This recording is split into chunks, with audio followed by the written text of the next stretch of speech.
सिर्फ 17 मिनट्स, और इसी 17 मिनट्स में एक जर्मन टैंक कमांडर ने पूरी ब्रिटिश आर्म कॉलम के चित्रे उड़ा दिए। चलते हुए टैंक्स और सड़कों पर बिखरे हुए सोल्जर्स, इस बंदे ने हर तरफ कियोस फैला दिया और एक ऐसा नाम जो वर्ल्ड वॉर 2 की हिस्ट्री में एक लेजेंड बन गया, और इस लेजेंड का नाम था माइकल विटमैनन। कुछ लोग उसे जीनियस कहते हैं, कुछ उसे नाजी प्रोपेगेंडा मशीन का हीरो भी समझते हैं, लेकिन एक बात जो सब मानते हैं, जब उसका टाइगर टैंक बैटलफील्ड पर लड़ता था तो दुश्मन की धड़कन तेज सी हो जाती थी।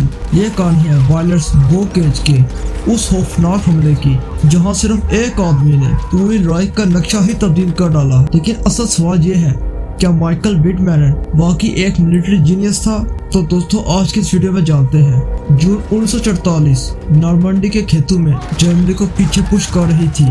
हर तरफ बम्स, मशीन गन्स, जलती हुई जमीन। लेकिन इस केओस के दरमियान एक टाइगर टैंक था और उस टैंक के अंदर बैठा था माइकल विटमैनन। विटमैनन कोई आम सा सोल्जर नहीं था, बल्कि वो वेसन एसएस का टैंक कमांडर था। ये कोई छोटी मोटी आर्म यूनिट नहीं थी, ये बहुत ज्यादा वर्ल्ड वॉर 2 की खतरनाक यूनिटों में से एक थी। इसे पैरामिलिट्री आर्मी भी कह सकते हैं। माइकल विटमैनन जर्मनी में ऑलरेडी ही बहुत ज्यादा मशहूर हो चुका था। सोवियत यूनियन के अगेंस्ट उसने दर्जनों टैंक तबाह किए। सोवियत सोल्जर कहते थे, अगर टाइगर टैंक दिखे तो दुआ करो उसके अंदर माइकल विटमैनन ना हो। माइकल विटमैनन मारता थोड़ा था, घसीटता ज्यादा था, बस ये मिसाल समझिएगा। उस वक्त जो टाइगर टैंक था बैटलफील्ड का मॉन्स्टर माना जाता था। हैवी आर्मर, खतरनाक गन और long range accuracy. Tiger tank सिर्फ एक टैंक नहीं था, बल्कि जर्मनी का चलता फिरता किला था। इसकी 88 mm गन 2 किलोमीटर दूर तक फायर कर सकती थी। यह दूर से ही खड़े खड़े एनिमी टैंक के चित्रे उड़ा सकता था। शर्मन टैंक के शेल्स अक्सर टाइगर टैंक के आर्मर से बाउंस हो जाते थे, और जब टाइगर फायर करता था तो अक्सर पहला शॉट नहीं बल्कि इसका आखिरी शॉट होता था। लेकिन टाइगर टैंक का असली वेपन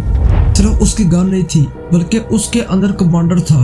वो था माइकल विटमैनन। 13 जून 1944 ब्रिटिश फोर्सेस वायलर्स बोकेज नाम के टाउन की तरफ मूव कर रही होती है। उनको समय यह लग रहा था कि जर्मन रेजिस्टेंस काफी वीक हो चुकी होगी। टैंकों के कॉलम रोड पर रिलैक्स मोड में चढ़ रहे थे। कुछ सोल्जर रोड पर बड़े आराम से चढ़ रहे थे। उन्हें असल में बिल्कुल अंदाजा नहीं था कि पास वाले जंगल में माइकल विटमैनन छुपा हुआ है, उन्हें बड़ी बारीकी से देख रहा है।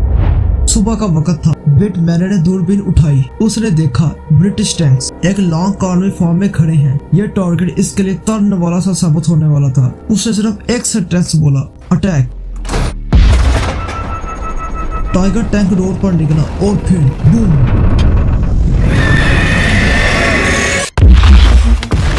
पहले ब्रिटिश टैंक के चित्रे उड़ जाते हैं, फिर दूसरा शॉट हाफ ट्रैक व्हीकल खत्म हो जाता है, फिर तीसरा शॉट उनकी मेन कमांड व्हीकल भी धमाके से उड़ जाती है। उस वक्त ब्रिटिश सोल्जर्स में बहुत ज्यादा पैनिक फैल चुका था। किसी को कुछ समझ नहीं आ रहा था कि ये हमला कहां से हो रहा है। रोड तो पहले ही बहुत ज्यादा पतली थी, फ्रंट भी ब्लॉक, बैक भी ब्लॉक, और बीच में विटमैनन का टाइगर टैंक। उसने एक एक करके तमाम व्हीकल को तबाह बर्बाद कर दिया। Sherman tanks, trucks, arm carrier सब जलने लगे।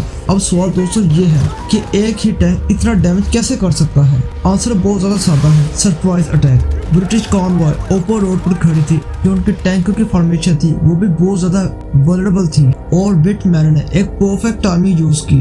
यहाँ से कुछ लोग कहते हैं कि इसके लिए इतना मुश्किल नहीं था, ये कैसा इतना तबाह कर सकता है। जो दोस्तों जो असल में फैक्ट है वो सब जानते हैं। कुछ लोग ये भी कहते हैं कि जर्मन प्रोपेगेंडा मिनिस्ट्री ने विटमैनन को सुपर हीरो ही बना दिया है।